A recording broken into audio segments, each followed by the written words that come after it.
24 ঘন্টায় 47 জনের মৃত্যু, নতুন শনাক্ত 2211। আগ্রহী স্বাস্থ্যকর্মীরা অংশ নেবেন চীনা ভ্যাকসিনের ট্রায়ালে। লাইসেন্সের জন্য আবেদন করেনি 5000 হাসপাতাল।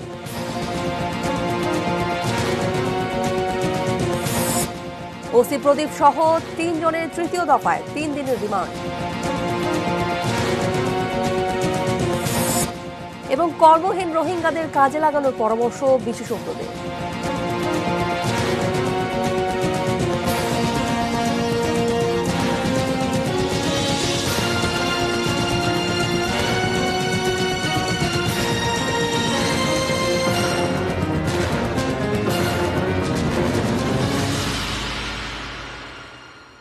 দেখছেন এটিএন নিউজ।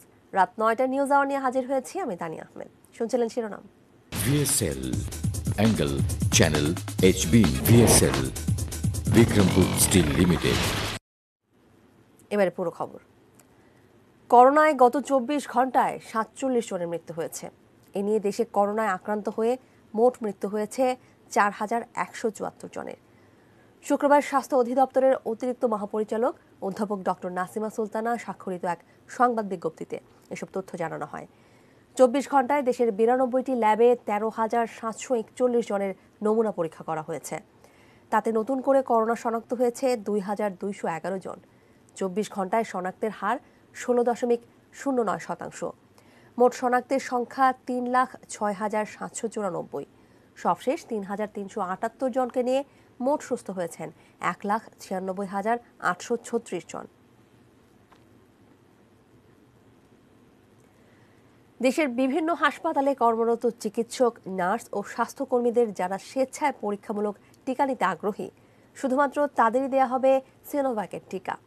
এছাড়া বাংলাদেশের বিভিন্ন উন্নয়ন প্রকল্পে কর্মরত এবং দূতাবাসের স্বেচ্ছাসেবী চীনা নাগরিকরাও এই টিকার ট্রায়ালে অংশ নেবেন। করোনার ভ্যাকসিন নিয়ে তৃতীয় ধাপের পরীক্ষা চালাচ্ছে চীনা প্রতিষ্ঠান সিনোভ্যাক।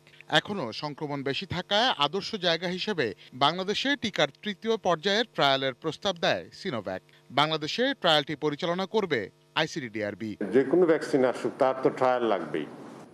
সিনোভ্যাক ও আইসিডিডিআরবির প্রস্তাব অনুযায়ী বাংলাদেশে কর্মরত চীনা নাগরিক এবং দেশীয় চিকিৎসক, নার্স ও স্বাস্থ্যকর্মীদের মধ্যে যারা স্বেচ্ছায় এগিয়ে আসবেন তাদের দেহেই এই টিকা প্রয়োগ করা হবে। প্রপোজাল হলো ডাক্তার, নার্স এবং অন্যান্য স্বাস্থ্যসেবা কর্মী যারা আছেন তাদেরকে আগে করা হোক। চাইনিজদের কাছ থেকেও আমরা জানতে পেরেছি যে তাদের যে বিভিন্ন পর্যায়ের যে নাগরিকরা রয়েছেন, বাংলাদেশে কাজ করেন, এম্বাসির লোকরা আছে, তাদের উপরেও এই কোম্পানি ট্রায়াল করবে। যারা স্বেচ্ছায় আসবে, ভলান্টিয়ার করবে, তাদেরকেই শুধু ট্রায়াল করা হবে। 18 মাস ধরে পরিচালিত হবে তৃতীয় ধাপের এই ট্রায়াল। এতে অংশ নেওয়া অর্ধেকের শরীরে ভ্যাকসিন এবং বাকিদের শরীরে প্লাসিবো প্রয়োগ করে পর্যবেক্ষণে রাখা হবে। তাই পুরো প্রক্রিয়া শেষ করে চূড়ান্তভাবে কার্যকর ভ্যাকসিন পেতে যথেষ্ট সময় লাগবে বলে মনে করছেন বিশেষজ্ঞরা। আসলে ভ্যাকসিন ট্রায়াল এত তাড়াতাড়ি কোনোটাই হয় না। সারা পৃথিবীতে এখন পর্যন্ত এত শর্ট টাইমে কোনো ভ্যাকসিন হয়েছে এরকম কোনো নজির নাই, ইতিহাস নাই। এখানে অনেকগুলো মেথোডোলজি কম্প্রোমাইজ করে সবাই চেষ্টা করতেছে, যেহেতু ইনফেকশন এখনো active. Mofidul Topu, ATN news, Dhaka. স্বাস্থ্য অধিদপ্তরের হিসাব মতে 5000-এর বেশি বেসরকারি হাসপাতাল, ক্লিনিক বা ডায়াগনস্টিক সেন্টার এখনও লাইসেন্স নবায়নের জন্য আবেদনই করেনি। 23 আগস্টের মধ্যে লাইসেন্স নবায়নের সময় বেঁধে দিয়েছিল স্বাস্থ্য মন্ত্রণালয়ের টাস্কফোর্স। এরপর দেশে লাইসেন্স ছাড়া কোনো হাসপাতাল চালু থাকবে না বলেও হুঁশিয়ারি দিয়েছিল তারা। আরও জানাচ্ছেন নাজিয়া আফরিন। দেশের স্বাস্থ্য ব্যবস্থার করুণ চিত্র ফুটে উঠেছে করোনাকালে। করোনা টেস্ট নিয়ে রিজেন্ট জেকেজি প্রতারণার পর ভয়াবহ বাস্তবতার কথা জানল জনগণ। লাইসেন্স ছাড়াই চলছে অনেক হাসপাতাল। কারো লাইসেন্স থাকলেও বছরের পর বছর তা নবায়ন করা হয়নি। সব চলছে ম্যানেজ করে। চরম অনিয়ম প্রকাশের পর শুরু হয় বেসরকারি হাসপাতালগুলোর লাইসেন্স নবায়নের তোড়জোড়। অনলাইনে লাইসেন্স নবায়নে নানা জটিলতা সহ অতিরিক্ত সময় লাগার অভিযোগ করেন হাসপাতালের মালিকরা। জটিলতার কারণ অনুসন্ধান এবং লাইসেন্স নবায়ন প্রক্রিয়া সহজ করতে 8 আগস্ট সংশ্লিষ্টদের নিয়ে বৈঠকে বসে টাস্কফোর্স কমিটি। আমরা চাই না কোনোভাবেই যে লাইসেন্স ছাড়া কোনো প্রতিষ্ঠান চলুক। যারা এই লাইসেন্স নবায়ন প্রক্রিয়া এবং লাইসেন্স গ্রহণ প্রক্রিয়ার মধ্যে আসবে না, আমরা ওই সকল প্রতিষ্ঠান বন্ধ করে দেব। 2018 সালের সেপ্টেম্বরে বেসরকারি হাসপাতাল ও ক্লিনিকে নিবন্ধন ফি এবং নবায়ন ফি 5,000 থেকে বাড়িয়ে সর্বনিম্ন 50,000 ও সর্বোচ্চ 2.5 লাখ টাকা নির্ধারণ করা হয়। আর এবারে লাইসেন্স পেতে আরোপ করা হয় বেশ কটি শর্ত। স্বাস্থ্য অধিদপ্তরের এই উদ্যোগকে স্বাগত জানিয়ে কার্যক্রম আরও জোরদারের দাবি জানিয়েছে বেসরকারি ক্লিনিক ও ডায়াগনস্টিক মালিক সমিতি। রিজেন্ট বলেন বা অন্য 2-3টা ক্লিনিকে যেগুলো আমরা দেখেছি, গণমাধ্যমে যেগুলো আসে, তারা কিভাবে পেল, কিভাবে তারা চিকিৎসা করলো, এটাই তো আমি বুঝে উঠতে পারি না। এবং আমাদের মধ্যে কেউ যত না করে আমরা বারবার ঘনভাবে তাদেরকে সতর্ক করতে বলা হয়েছে। স্বাস্থ্য অধিদপ্তর বলছে, বেসরকারি হাসপাতাল ক্লিনিকের লাইসেন্স দেয়া ও নবায়ন অনলাইন ভিত্তিক হওয়ায় দুর্নীতির সুযোগ কমছে। জনবল সংকটের জটিলতা কাটিয়ে নজরদারি অব্যাহত রাখবে বলেও জানায় অধিদপ্তর কর্তৃপক্ষ। এ পর্যন্ত প্রায় 12,355টি প্রতিষ্ঠান অনলাইনে প্রবেশ করেছে, তবে এখনো কমপ্লিট হয়নি। প্রায় 4,595টা প্রতিষ্ঠানের লাইসেন্স দিতে পেরেছি। আর কিছু আছে আমাদের ইন্সপেকশন ডান হয়েছে, ওয়েটিং ফর ইন্সপেকশন আছে কিছু। এই 3টে যোগ করলে প্রায় 9,000-এর কাছাকাছি। আর যারা পেন্ডিং অবস্থায় আছে তারা হয়তো কিছু সংশোধনী করলে তারা ওই আমাদের ওয়েটিং ফর ইন্সপেকশন। অর্থাৎ আমরা এই বিজ্ঞপ্তি দেওয়ার পরে আমরা বেশ সাড়া পেয়েছি। Nazia Afrin, ATN news, Dhaka. কবে খুলবে শিক্ষা প্রতিষ্ঠান সে বিষয়ে এখনো কোনো সিদ্ধান্ত না হলেও আবারও পাঠে ফিরতে শুরু করেছে শিক্ষার্থীরা। বিশ্ববিদ্যালয়গুলোর অনলাইন ক্লাসে প্রথম দিকে সাড়া কম থাকলেও এখন বেড়েছে উপস্থিতি। এর মধ্যেই অনলাইন ক্লাস সচল করতে নেওয়া হয়েছে নতুন উদ্যোগ। আমিনুল ইসলাম রিপোর্ট। কোভিড-19 পরিস্থিতিতে শিক্ষা প্রতিষ্ঠানে পাঠদান যখন বন্ধ হয়ে গেল, তখন ভার্চুয়ালি আবার তা চালুর চেষ্টা করলো কয়েকটি বিশ্ববিদ্যালয়। তবে প্রথম দিকে শিক্ষার্থীদের খুব বেশি সাড়া পায়নি পাবলিক বিশ্ববিদ্যালয়গুলো। সিলেটের শাহজালাল বিজ্ঞান ও প্রযুক্তি বিশ্ববিদ্যালয়ের পলিটিক্যাল স্টাডিজের ভার্চুয়াল ক্লাসে পাঠদান শুরু হলে প্রথম কদিন 70% শিক্ষার্থী অংশ নিলেও কয়েকদিনের মধ্যেই তা 30% নেমে আসে। তবে 2 মাস পর আবারও ভার্চুয়াল পাঠে আগ্রহী হয়েছে শিক্ষার্থীরা।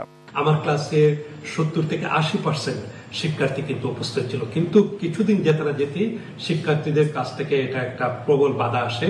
কোনো কোনো শিক্ষার্থী দাবি জানালেন যে তাদের ডিভাইস নেই, কোনো কোনো শিক্ষার্থী দাবি জানালেন যে তাদের যে মোবাইল ডাটা বা ইন্টারনেট ডাটা প্রয়োজন সেটার সুযোগ সুবিধা নাই।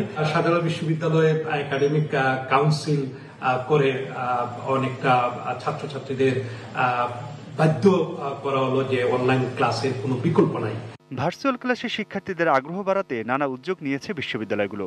কোনো কোনো বিশ্ববিদ্যালয় শিক্ষার্থীদের উপস্থিতি বাধ্যতামূলক করেছে। জুলাই মাস থেকে দ্বিতীয় সেমিস্টার আমরা শুরু করি। আমরা সিদ্ধান্ত নিলাম যে আমাদের যারা সত্যিকার অর্থে যারা খুবই আর্থিকভাবে অসচ্ছল সমস্যা আছে তাদেরকে আমরা সাপোর্ট দিব। যেটা আমাদের জন্য একটা সুযোগ তৈরি করেছে আপনার প্যান্ডেমিকটা। আমরা আসলে জুমের সাথে পরিচিত ছিলাম না বা আমাদের অনলাইন ক্লাসের সাথে কোনো সময় দরকার হয়নি, কিন্তু এখন আমরা সবাই কিন্তু এখানে অভ্যস্ত হয়ে গেছি এবং আমরা আরো খুবই চমৎকার আপনার প্ল্যাটফর্ম ব্যবহার করতে চাচ্ছি, যেটা এটুআই আবিষ্কার করেছে। ওই প্ল্যাটফর্মের মাধ্যমে আমরা পরীক্ষা নিতে পারবো, অ্যাটেন্ডেন্স নিতে পারবো, তারপর আপনার ট্রান্সক্রিপ্ট দিতে পারবো। পাবলিক বিশ্ববিদ্যালয়ে ভার্চুয়াল ক্লাস শুরু হলে প্রথম দিকে অনেকে সমালোচনা করেন দরিদ্র ও প্রত্যন্ত অঞ্চলের শিক্ষার্থীদের পিছিয়ে যাবার ভয়ে। তবে এবার তাদেরকেও ডিভাইস দেওয়ার চিন্তা ভাবনা করছে সরকার। এখন উচ্চশিক্ষায় ক্লাসরুমের বাইরে ডিজিটাল শিক্ষা পদ্ধতিকে আরো জোরদারের পরিকল্পনা চলছে। প্রযুক্তির ব্যবহার শুরু হয়ে গেছে, আমরা সেটা ব্যবহার করব। ভবিষ্যতে সেটার জন্য আমরা নীতিমালা করছি, অনলাইন এডুকেশনের নীতিমালা করছি। ভবিষ্যতে যদি করোনা পরবর্তীতে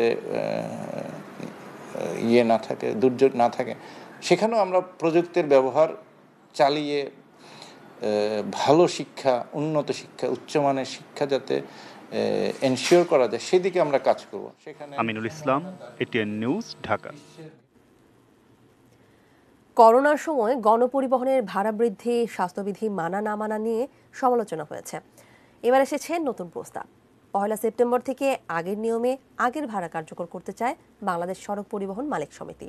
তবে এই নিয়মে থাকছে স্বাস্থ্য ঝুঁকি বাড়ার শঙ্কা। সম্রাট আনোয়ারের রিপোর্ট।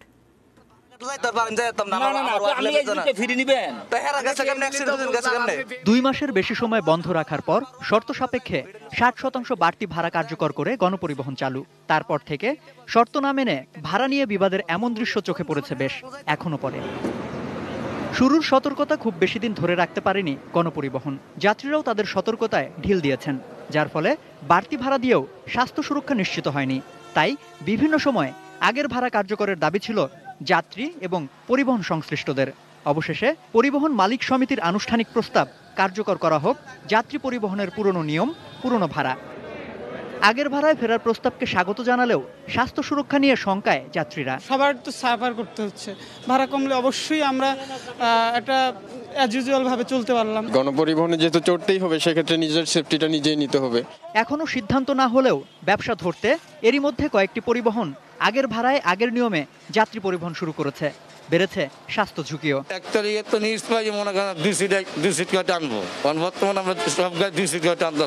সংক্রমণ ঠেকাতে শারীরিক দূরত্ব বজায় রাখা জরুরি, তা পরিবহন সংশ্লিষ্টরাও জানেন। তাই যাত্রীদের মাস্ক ব্যবহার বাধ্যতামূলক করার পাশাপাশি ব্যক্তি সচেতনতায় জোর দেওয়ার কথাও জানান তারা। কোনো ডিসিশন দেয় নাই, যখন দেবে তখন থেকে আমরা ওইভাবে আগের মতন বিক্রি করবো। স্বাস্থ্য অধিদপ্তর বলতেছে স্বাস্থ্যবিধি মেনে চলতে, 3 ফুট দূরত্ব থাকতে। তখন তো দূরত্ব থাকার কোনো লাইন নাই, পাশাপাশি গায়ে বয়ে যেতে হবে। যেহেতু একসাথে 2জন লোক যাবে, তখন আমাদের পরিকল্পনা আরো কঠোর হতে হবে। অন্তত হ্যান্ড গ্লাভস, মাস্ক এগুলো অবশ্যই তাদের থাকে এবং গাড়িতে তারা উঠতে দিব, নাহলে আমরা উঠতে দিব না। যখন করোনার ভয়ে মানুষ বেশি ভীত ছিল, তখনই প্রশাসনের কড়াকড়ি উপেক্ষা করে গণপরিবহনও চলেছে নিয়ম ভাঙার প্রতিযোগিতা। আর আজ নিউ নরমাল সময়ে সেই নিয়ম কতটা মানা হবে সে প্রশ্ন থেকেই যায়। সম্রাট আনোয়ার, এটিএন নিউজ, ঢাকা। সুযোগ সন্ধানে অনুপ্রবেশকারীদের দলে আশ্রয় দেওয়া যাবে না, অনুপ্রবেশকারীরাই দলের ভাবমূর্তি নষ্ট করে, একথা বলেছেন আওয়ামী লীগের সাধারণ সম্পাদক ওবায়দুল কাদের। ধানমন্ডিতে আওয়ামী লীগের সভাপতির রাজনৈতিক কার্যালয়ে চিকিৎসা সামগ্রী বিতরণ অনুষ্ঠানে অনলাইনে যুক্ত হয়ে একথা বলেন তিনি।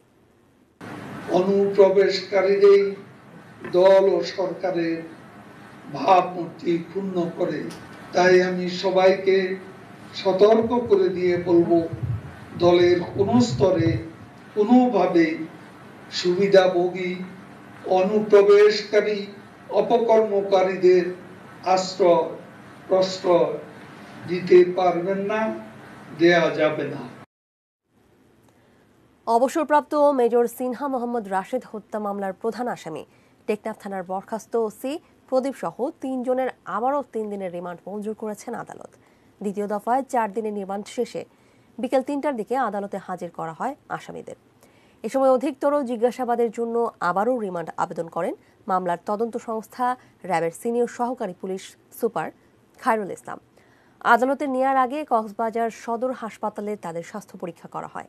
গত 24 আগস্ট হত্যা মামলার মূল 3 আসামি সহ 7 পুলিশ সদস্যের 4 দিনের রিমান্ডে পাঠায় আদালত।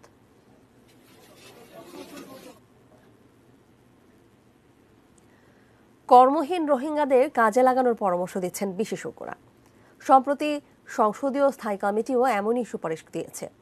এদিকে রোহিঙ্গাদের জন্ম নিয়ন্ত্রণে এখনই কার্যকর পদক্ষেপ না নিলে এই সমস্যা আরও ঘনীভূত হবে বলে শঙ্কা বিশেষজ্ঞদের। আরাফাত সিদ্দিকের রিপোর্ট। 2017 সালের আগস্টে যে শিশু বাংলাদেশে ভূমিষ্ঠ হয়েছিল তার বয়স এখন 3 বছর। উন্নয়ন সংস্থা সেভ দ্য চিলড্রেন বলছে, গত 3 বছরে বাংলাদেশে জন্ম নেওয়া রোহিঙ্গা শিশুর সংখ্যা 75,000-এরও বেশি। গড়ে প্রতি ঘন্টায় 3টি শিশুর জন্ম হচ্ছে রোহিঙ্গা ক্যাম্পগুলোতে। বিশেষজ্ঞরা বলছেন, রোহিঙ্গা নারীদের সচেতন করে তুলতে না পারলে এই সমস্যা বেড়েই চলবে। আমাদের উচিত হবে আমাদের এনজিও সংস্থার মাধ্যমে তাদের নারী সমাজকে, তাদের যে ধর্মান্ধতা আছে, তাদের যেসব সামাজিক পশ্চাৎপসরতা আছে, সেগুলো থেকে তাদেরকে বের করে এনে তাদেরকে একটা উন্নত নাগরিক হিসাবে গড়ে তোলা এবং ফার্টিলিটি রেটটা কিন্তু ওইভাবেই কমাতে হবে এবং সেটাই একমাত্র অ্যাকসেপ্টেবল ওয়ে। শুধু জন্মহারেই নয়, অপরাধ প্রবণতার দিক দিয়েও এগিয়ে আছে কর্মহীন রোহিঙ্গারা।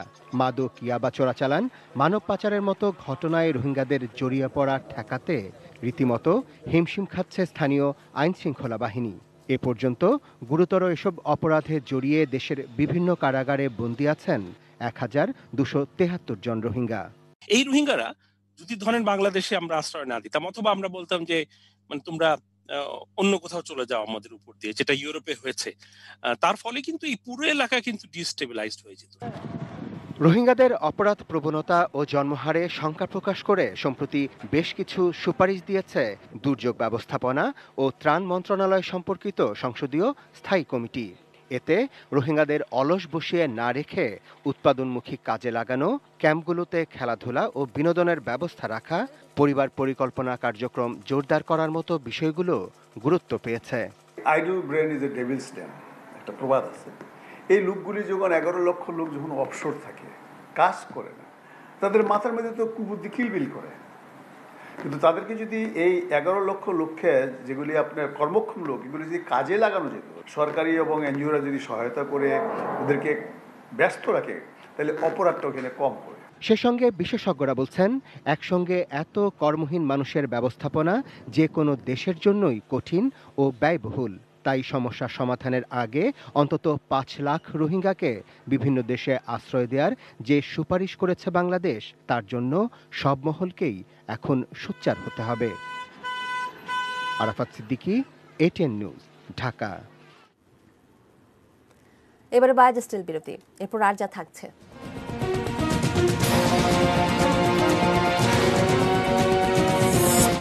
নাখালপাড়ায় স্ত্রীকে হত্যা করে স্বামীর আত্মহত্যা।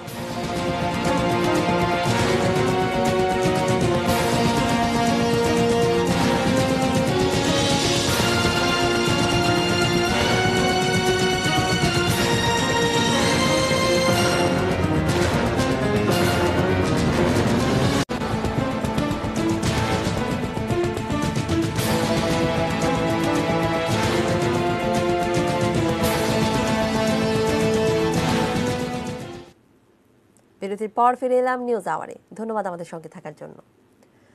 স্ত্রী ফারজানা আক্তার সুমিকে হত্যা করে আত্মহত্যা করেছেন স্বামী হাসমত আলী। পারিবারিক কলহের জেরে এমন ঘটনা ঘটেছে বলে প্রাথমিকভাবে ধারণা করছে পুলিশ। নাখালপাড়ার আশা এনজিওর এই অফিসে পরিচ্ছন্নতা কর্মী হিসেবে কাজ করতেন ফারজানা আক্তার সুমি। মাছ ব্যবসায়ী হাসমত আলীও থাকতেন তার সাথে, কিন্তু তাদের মধ্যে মতের অমিলের কথা জানতেন প্রতিবেশীরাও। বাপ মার সাথে একটা কি মনোমালিন্য ছিল, ছেলে চেয়েছিল এটা মীমাংসা করার জন্য। একটু দ্বন্দ্ব ছিল জামাই বউর ভিতরে, মাঝে মধ্যে এই বউ জামাইকে সন্দেহ করতে, জামাই বউকে সন্দেহ করতে, এই জিনিসটা আর কি তাদের ভিতরে বেশি ছিল। বৃহস্পতিবার রাতেও হাসমত আলীর সাথে ঝগড়া হয় স্ত্রী সুমির। তখন এই ঝগড়া মেটানোর চেষ্টা করেছিলেন তাদের বড় ছেলে। আমার মা আলাদা থাকতে চায়, এ কারণে আমার আব্বু একটু সন্দেহ করতো। আগে আমাকে 2-3 বার ফালাই হয়ে গেছে। তখন কালকে আমি এটা নিয়ে মিট করলাম, মানে বুঝাই দিলাম, যদি তোমরা এরকম করো তাহলে আমরা থাকতে পারবো না। এটা বললা তখন দুজন রাজি হয়েছে। রাজি হওয়ার পরে আমার আব্বু বলছে, রিফাত তুই একটু বাইরে যা, আর তোর আম্মুর কথা আছে। এটা বললা আমি একটু বাইরে গেলাম। 20 মিনিট পরে যাই, দরজা মতো সব আটকানো। শুক্রবার সকালে পুলিশ দরজা ভেঙে ঘরের দুজনের মৃতদেহ দেখতে পায়। সুমির মাথায় আঘাতের চিহ্ন ছিল, আর হাসমত আলীর মরদেহ ছিল ঝুলন্ত। প্রত্যক্ষ যে সাক্ষী তার ছেলে, সেই বলছে যে তার মা এবং বাবা একসাথে ঢুকছে এখানে, পরবর্তী পর্যায়ে দরজা বন্ধ পায়। এতে আমরা মনে করছি এটাই যে এই ছেলের মাকে প্রথম তার স্বামী শ্বাসরোধে হত্যা করেছে, হত্যা করার পরে তার স্বামী নিজে আত্মহত্যা করেছে। শুধুই কি আত্মহত্যা, না এই ঘটনার পেছনে অন্য কেউ আছে তা খতিয়ে দেখছে পুলিশ। এ ব্যাপারে থানায় অপমৃত্যুর মামলা হয়েছে। Arif Hossain, ATN news, Dhaka. পর্বতারোহী, সাইক্লিস্ট ও দৌড়বিদ রেশমা নাহার রত্নার মর্মান্তিক মৃত্যুতে দায়ী গাড়ি চালকের দ্রুত বিচার ও সাইকেল লেনের দাবি নিয়ে 10 কিলোমিটারের ভার্চুয়াল দৌড় ও মানববন্ধন হয়েছে রাজধানীতে। সকাল 7টায় চন্দ্রিমা উদ্যান থেকে শুরু হয় 10 কিলোমিটারের ভার্চুয়াল রান ফর রত্না। সেখান থেকে সংসদ ভবন, মিরপুর রোড, সোহরাওয়ার্দী উদ্যান, ঢাকা বিশ্ববিদ্যালয় ক্যাম্পাস হয়ে শাহবাগে দৌড় শেষ হয়। এছাড়াও ফেসবুকে ব্যক্তি পর্যায়ে অনেক দৌড়বিদ নিজ নিজ এলাকা থেকে যোগ দেন এই প্রতিবাদী দৌড়ে। শাহবাগে মানববন্ধন করেন দৌড়বিদ, সাইক্লিস্ট আর পর্বতারোহীরা। এই সময় তারা শহরে রেশমা নাহার রত্নার নামে আলাদা সাইকেল লেনের দাবি তোলেন। গত 5 আগস্ট হাতির ঝিলে দৌড় শেষে সাইক্লিং করে বাসায় ফেরার পথে চন্দ্রিমা উদ্যানের সামনে মাইক্রোবাসের চাপায় মারা যান রত্না। সুষ্ঠু বিচার এবং অবশ্যই দৃষ্টান্তমূলক শাস্তি সেই ড্রাইভার, সেই গাড়ির মালিক যারা অতি সহজেই এরকম গাড়ি চাপা দিয়ে পালিয়ে যায়, তারপরে খুঁজে বার করে আমরা একটা ছবি দেই, কিন্তু তারপর আর কোনো সেটার ফলো আপ থাকে না। তো এবার যেন অন্তত সেটা হয়। দুর্ঘটনার নামে হত্যাকাণ্ড আর না ঘটে, পাশাপাশি একটি নিরাপদ সড়ক, যেই সড়ক দিয়ে প্রতিদিন কোটি কোটি মানুষ চলাচল করে তারা নিরাপদে যেন বাড়ি ফিরতে পারে, তার বাবার কাছে ফিরে যাবে, তার মায়ের কাছে ফিরে যাবে, সেই নিরাপদ সড়কটুকু, এটা শুধু আজকে আমাদের একার দাবি না, এটা আজকে পুরো বাংলাদেশের দাবি। জাতীয় কবি কাজী নজরুল ইসলামের ওপর নির্মিত ডকুফিল্ম বায়োগ্রাফি অব নজরুলের ট্রেলার প্রকাশ হয়েছে।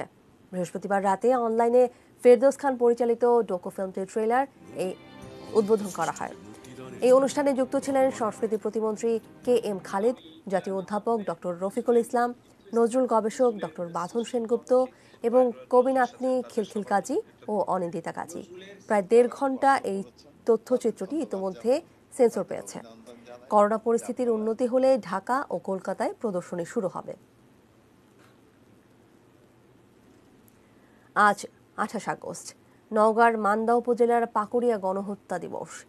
গণহত্যার এত বছর পার হলেও শহীদদের স্মৃতি রক্ষায় নেই কোনো সরকারি পদক্ষেপ। এই দিনে পাকিস্তানি হানাদার বাহিনী রাজাকারদের সহযোগিতায় গ্রামবাসীদের ধরে নিয়ে যায় পাকুড়িয়া ইউনাইটেড স্কুল মাঠে। কয়েক দফা গুলি চালিয়ে নির্মমভাবে হত্যা করে 128 গ্রামবাসীকে। মাঠের পাশেই তাদের দেয়া হয় গণকবর। হত্যাকাণ্ডের সময় ভাগ্যক্রমে বেঁচে যান 19 জন। স্বাধীনতার 48 বছর পার হলেও কোনো উন্নয়ন হয়নি গণকবরের। শহীদ পরিবারদের অনেকেই এখন ভিক্ষাবৃত্তি করে জীবিকা নির্বাহ করছেন। এ নিয়ে গণমাধ্যমে অনেকবার সংবাদ প্রকাশিত হলেও সরকারিভাবে কোনো স্বীকৃতি বা ভাতা দেওয়ার বিষয়ে কোনো উদ্যোগ দেওয়া হয়নি।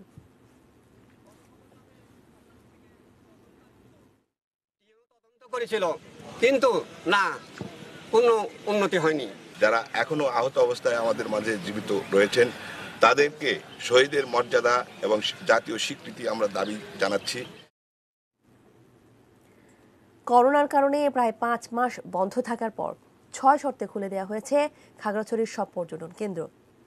প্রথম দিনেই ভিড় দেখা গেছে পর্যটকদের, স্বাস্থ্যবিধি মানছেন না অনেকেই। করোনা সংক্রমণ বেড়ে যাওয়ায় 5 মাস বন্ধ ছিল খাগড়াছড়ির পর্যটন কেন্দ্রগুলো। পরিস্থিতি অনেকটা স্বাভাবিক হওয়ায় আজ থেকে সেগুলো খুলে দেওয়া হয়েছে।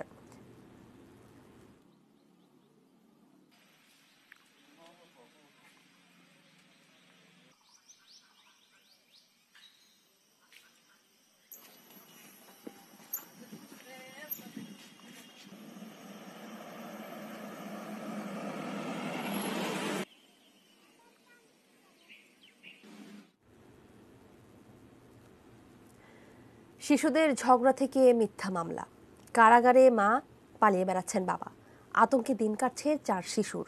শরীয়তপুর প্রতিনিধি রকুনুজ্জামান পারভেজের তথ্য ছবিতে ডেস্ক রিপোর্ট।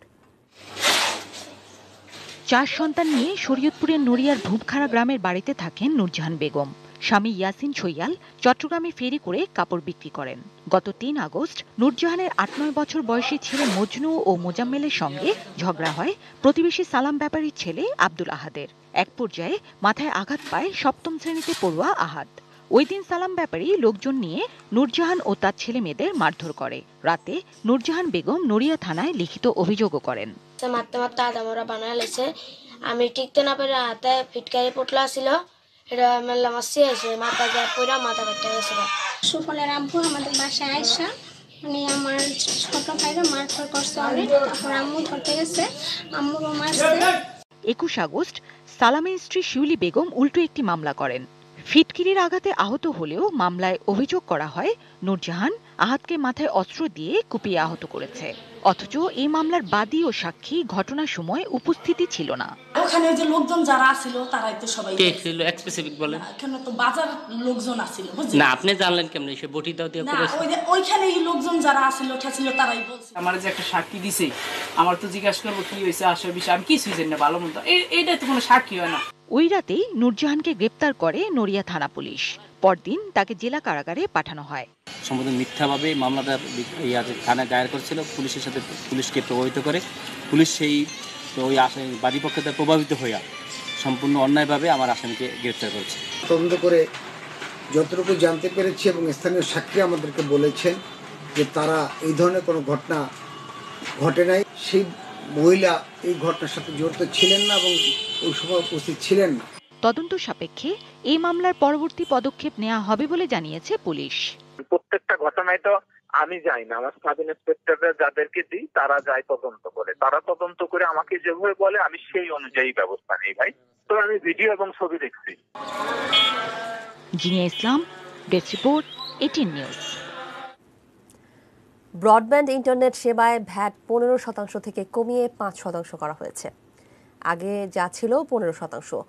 বৃহস্পতিবার জাতীয় রাজস্ব বোর্ড এ বিষয়ে প্রজ্ঞাপন জারি করে। প্রজ্ঞাপনে বলা হয়েছে বৃহস্পতিবার থেকেই নতুন ভ্যাটের হার কার্যকর হবে। ইন্টারনেট সার্ভিস প্রোভাইডারদের সংগঠন আইএসপিবিএ জানিয়েছে ভ্যাট 10% কমলেও ব্রডব্যান্ড ইন্টারনেটের মূল্য কমছে না। আইএসপিএবির তথ্য অনুযায়ী বর্তমানে সারা দেশে ব্রডব্যান্ড ইন্টারনেট ব্যবহার করছেন প্রায় 3.5 কোটি গ্রাহক।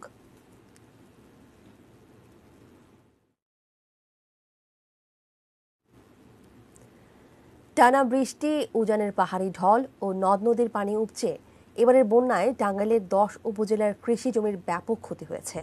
অন্যদিকে পিরোজপুরে নদী ও খালের পানি কমলেও মাঠে থাকা পাকা আউশ ধানের ক্ষতির আশঙ্কায় দিন কাটছে চাষিদের। টাঙ্গাইল ও পিরোজপুর প্রতিনিধির পাঠানো তথ্য ও ছবিতে ডেস্ক রিপোর্ট। বন্যায় দীর্ঘ সময় ধরে পানির নিচে তলিয়ে থাকায় টাঙ্গাইলের 10 উপজেলার বিস্তীর্ণ অঞ্চলের সব ধরনের ফসল নষ্ট হয়ে গেছে। অনেক ফসল সহ আবাদি জমি নদী ভাঙনেও বিলীন হয়েছে। নষ্ট হয়েছে ধান, পাট, তিল, আখ, লেবু, বেগুন, বীজতলা সহ বিভিন্ন সবজি বাগান। জেলার লক্ষাধিক কৃষক চরম হতাশায়। আমার তিল, পাট এর বন্যায় সর্বনাশ হয়ে গেছে। বন্যা ধান পাট আমরা কিছু কাটা হয়নি, সব ধুয়ে গেছে। আর গরিব মানুষ আবার টাচরে খাই, বাগের গাতরে খাই, কিছুই নাই। ভুট্টা বুনছিলাম 5 বিঘা, সব শেষ। ধান বুনছিলাম 5 বিঘা, তাও সব। অন্যদিকে কয়েকদিনের টানা বৃষ্টি ও নদীতে জোয়ারের পানিতে পিরোজপুরে 7 উপজেলায় প্লাবিত। পানি বাড়তে থাকায় পাকা আউশ ধান কাটতে পারেননি অনেক কৃষক।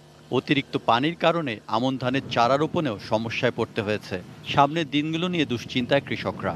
বন্যার কারণে ধান দাইতে পারি না, ধান সব পানিতে ডাবিয়ে গেছে জায়গায় জায়গায়। পরবর্তী ধানের জিয়ারি গুনে ধান কমই যাইবে, হারবার রোয়া ফাড়া ক্ষতি যেতেছে। বন্যার কারণে কৃষকদের ক্ষতি পুষিয়ে নিতে প্রয়োজনীয় পদক্ষেপ নেওয়ার আশ্বাস দিয়েছে কৃষি বিভাগ। ক্ষতি যেটা হয়েছে সেটা পুষিয়ে নেওয়ার জন্য আমাদের কৃষি বিভাগের তরফ থেকে সকল প্রকার সাহায্য সহযোগিতা অব্যাহত থাকবে এবং আমরা এটা পুষিয়ে নিতে পারবো। Saikat Dasgupta, desk report, ATN news. News আওয়ারে আবারও বাজেটের বিরতি নিচ্ছি, এরপর আর যা থাকবে।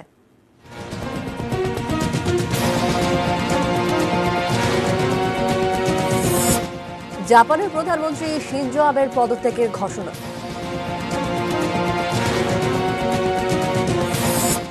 এবং আইপিএলে করোনা হানা, আক্রান্ত চেন্নাই সুপার কিংসের 13 জন।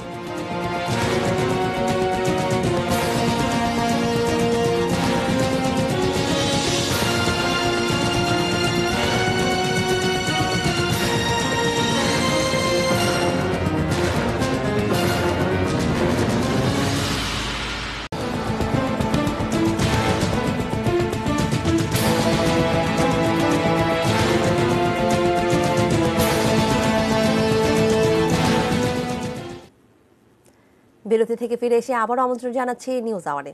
ধন্যবাদ আমাদের সঙ্গে থাকার জন্য। এ পর্যায়ে দেশের বাইরের খবর।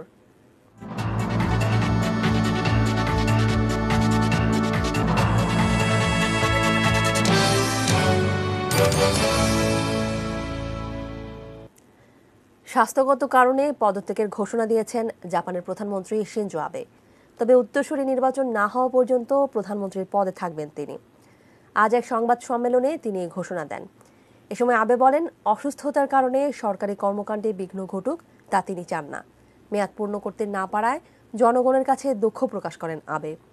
বেশ কয়েক বছর ধরে পেটের পীড়ায় ভুগছেন 65 বছর বয়সী আবে। তবে সম্প্রতি রোগের মাত্রা বেড়ে যাওয়ায় এই সিদ্ধান্ত নিয়েছেন বলে জানান আবে। 2007 সালেও রোগের কারণে মেয়াদ শেষের আগেই তিনি পদত্যাগ করেছিলেন। কিশোর বয়স থেকেই তিনি এই রোগের সঙ্গে লড়াই করে আসছেন। 8 বছর ধরে প্রধানমন্ত্রী পদে আসেন শিনজো আবে। জাপানের ইতিহাসে সবচেয়ে দীর্ঘ সময় থাকা ক্ষমতায় আছেন শিনজো আবে। ক্ষমতায় এসে দেশের প্রতিরক্ষা বিভাগকে শক্তিশালী করেছেন শিনজো আবে। তবে সংবিধানের 9 অনুচ্ছেদ সংশোধন করতে পারেননি, যার ফলে আত্মরক্ষা ছাড়া অন্য কোনো কাজে প্রতিরক্ষা বাহিনীর নিয়োজিত হওয়ার সুযোগ নেই।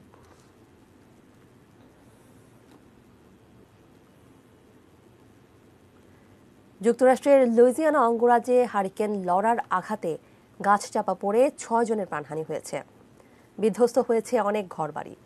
বিদ্যুৎ সংযোগ বিচ্ছিন্ন হয়ে গেছে প্রায় 5 লাখ ঘরবাড়ি। এছাড়া আগুন ধরে যায় একটি শিল্প কারখানায়। ঝড়টি আঘাত হানার সময় বাতাসের গতিবেগ ছিল ঘন্টায় 150 মাইল। তবে 20 ফুট উচ্চতার জলোচ্ছ্বাসের আশঙ্কা করা হলেও তা হয়নি। দুর্বল হয়ে এখন মৌসুমি ঝড়ে পরিণত হয়েছে হারিকেন লরা। সরে গেছে আরকানসাসের দিকে। ওয়াশিংটনে ঝড়ের সর্বশেষ অবস্থা সম্পর্কে প্রেসিডেন্ট ট্রাম্পকে জানিয়েছে federal emergency management agency. President জানান অল্প সময়ের মধ্যেই ঝড়ে ক্ষতিগ্রস্ত এলাকা পরিদর্শন করবেন তিনি।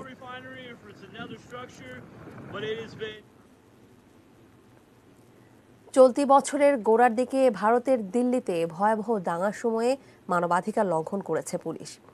অ্যামনেস্টি ইন্টারন্যাশনালের এক অনুসন্ধানী প্রতিবেদনে একথা বলা হয়। প্রতিবেদনে অভিযোগ করা হয় বিতর্কিত নাগরিকত্ব আইনকে কেন্দ্র করে শুরু হওয়া হিন্দু মুসলমান দাঙ্গার সময়ে অনেক ক্ষেত্রে হিন্দুদের সঙ্গে মিলে দাঙ্গায় অংশ নিয়েছে পুলিশ। এছাড়া বিক্ষোভকারীদের পেটানো ও আটককৃতদের নির্যাতন করে তারা। এ ব্যাপারে অ্যামনেস্টির পক্ষ থেকে জানতে চাওয়া হলেও এখন পর্যন্ত কোনো কিছু জানায়নি দিল্লি পুলিশ। ফেব্রুয়ারির এই দাঙ্গার ওপর বিবিসির একটি প্রতিবেদনের সমর্থনে এই প্রতিবেদন প্রকাশ করেছে অ্যামনেস্টি ইন্টারন্যাশনাল। দাঙ্গার সময়ে দিল্লি পুলিশের নির্যাতনের ঘটনা বিভিন্ন গণমাধ্যমে প্রকাশ হলেও কোনো ধরনের অন্যায়ের কথা অস্বীকার করেছে পুলিশ। ভয়াবহ ওই দাঙ্গায় নিহত হন 40 জন।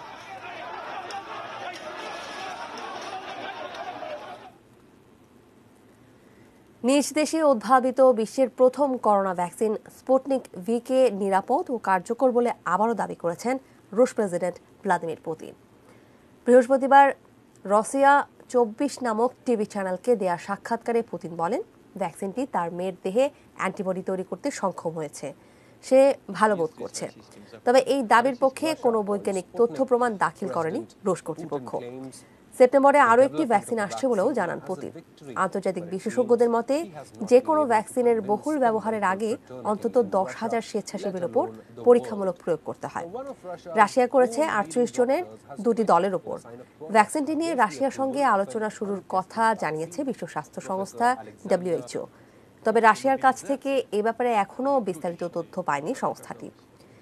বিশেষজ্ঞরা সতর্ক করে বলেছেন, নিরাপদ ও কার্যকারিতা পরীক্ষা করা হয়নি এমন ভ্যাকসিনের ব্যবহার হলে তা মহামারী প্রতিরোধ ব্যবস্থা ক্ষুণ্ণ হবে। পাশাপাশি টিকা নেওয়া নিয়ে মানুষের মধ্যে সন্দেহ সৃষ্টি হবে। Мы сделали все, что необходимо для того, чтобы провести регистрацию. জো বাইডেন মার্কিন প্রেসিডেন্ট নির্বাচিত হলে যুক্তরাষ্ট্রের স্বপ্নকে ধ্বংস করে দেবেন তিনি। আনুষ্ঠানিকভাবে রিপাবলিকান পার্টির মনোনয়ন গ্রহণ করে একথা বললেন ট্রাম্প।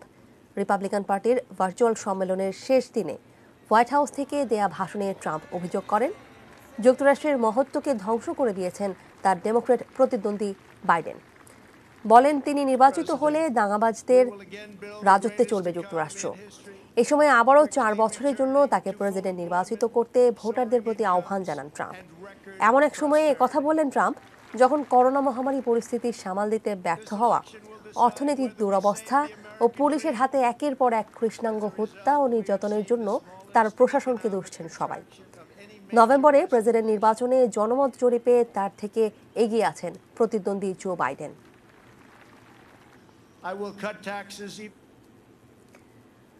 অস্ট্রেলিয়ার ভিক্টোরিয়া প্রদেশে ঝড়ে গাছ পড়ে 4 বছরের এক শিশুসহ 3 জনের মৃত্যু হয়েছে। প্রদেশটির রাজধানী মেলবোর্নের উপকণ্ঠে এই প্রাণহানির ঘটনা ঘটে। ঝড়ের কারণে 95,000 বাড়ির বিদ্যুৎ সংযোগ বিচ্ছিন্ন হয়ে যায়।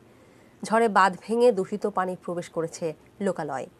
এতে করে লাইনে দূষিত পানি ঢুকে খাবার পানির সংকটে পড়ে প্রায় 2.5 লাখ পরিবার। জরুরি সাহায্য চেয়ে 2,100টি ফোন কল আসে। করোনা ভাইরাস মহামারীর কারণে গত 2 মাস ধরে লকডাউনে আছে মেলবোর্ন। ভিক্টোরিয়া প্রদেশে করোনায় এ পর্যন্ত 500 মানুষের প্রাণহানি হয়েছে।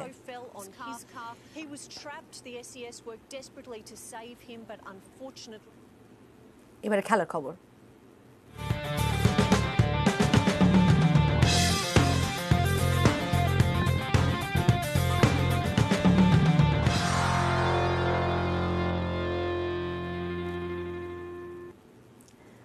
আইপিএল শুরুর আগে বড় ধাক্কা লাগলো চেন্নাই সুপার কিংসের। করোনা পরীক্ষায় তাদের 13 জনের ফলাফল পজিটিভ এসেছে। ভারতীয় গণমাধ্যমের খবর অনুযায়ী আক্রান্ত 10 জনের মধ্যে একজন ভারতীয় আছেন। তিনি এক ডানহাতি মিডিয়াম পেসার, যিনি সম্প্রতি আন্তর্জাতিক ক্রিকেটও খেলেছেন। শুক্রবার থেকে দুবাইয়ে অনুশীলন শুরু করার কথা ছিল মহেন্দ্র সিং ধোনির দলের। শুধু ক্রিকেটাররাই নন, করোনা আক্রান্তের তালিকায় সাপোর্ট স্টাফ ও অফিসিয়ালরাও থাকতে পারেন বলে মনে করা হচ্ছে। এই পরিস্থিতিতে আরও 1 সপ্তাহ কোয়ারেন্টিনে থাকার সিদ্ধান্ত নেওয়া হয়েছে সিএসকের পক্ষ থেকে। গত 21 আগস্ট দুবাইয়ে পৌঁছায় সিএসকে।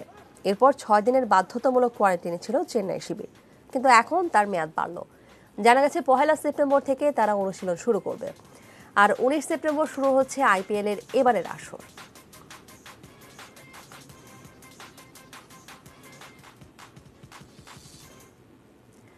লিওনেল মেসি বার্সেলোনায় থাকার ঘোষণা দিলে পদত্যাগ করবেন ক্লাবের সভাপতি জোসেফ মারিয়া বার্তামেও।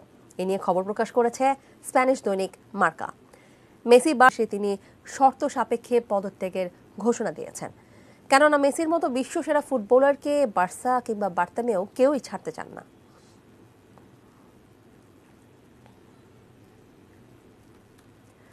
লিওনেল মেসিকে বার্সেলোনা ছেড়ে নিজ শহর রোজারিওতে ফেরার আহ্বান জানিয়েছে আর্জেন্টিনার লাখ লাখ মেসি সমর্থক। মেসির ঘরে ফেরার দাবিতে দেশটির রোজারিও শহরে রাস্তায় নেমেছে লাখ লাখ মানুষ। তাদের দাবি, স্পেন ছেড়ে দেশের ফুটবলে খেলতে আসুক মেসি। তার শৈশবের club Newell's Old Boys আবারও ফিরবে। ফুটবল জাদুকর লিওনেল মেসি, এমনই প্রত্যাশা আর্জেন্টাইনদের। 25 আগস্ট হঠাৎই বার্সা ছাড়ার জন্য নিজের ইচ্ছার কথা প্রকাশ করেন। এরপরই আলোচনা শুরু হয় মেসিকে। বিশ্বসেরা এই ফুটবলার সত্যি কি বার্সা ছাড়ছেন, ছেড়ে কোথায় যাচ্ছেন, এমন গুঞ্জনে মুখর বিশ্বের গণমাধ্যমগুলো। সময়ের সেরা এই তারকা ফুটবলারকে দলে নিতে প্রতিযোগিতায় নেমেছে ম্যান সিটি, পিএসজি, ম্যানিওর মতো বড় ক্লাব। এসব ছেড়ে মেসি ঘরে ফেরুক, এমনটাই চান আর্জেন্টিনার মানুষ।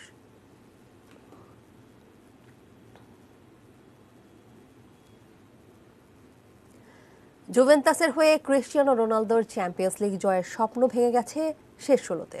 তবে এবারের চ্যাম্পিয়ন্স লিগের সেরা গোল হয়েছে CR7-এর। উয়েফা কর্তৃপক্ষ 10টি গোলের ভিডিও দিয়ে সেরা গোলের জন্য সমর্থকদের ভোট দিতে আহ্বান জানান, যেখানে 40,000 ভোটের মধ্যে সর্বোচ্চ ভোট পেয়ে সেরা গোল নির্বাচিত হয় রোনালদোর। দর্শক, চলুন সেই গোলটি দেখে নিই। Ronaldo. And of course this guy, who's had a wonderful hit. Now then, it's on. It really is on, and it's no surprise that Cristiano Ronaldo has made the improbable very possible. Him again, Juventus within 1 of the quarter-final. এই ছিল news আওয়ারের খবরে সর্বশেষ। সঙ্গে থাকার জন্য ধন্যবাদ।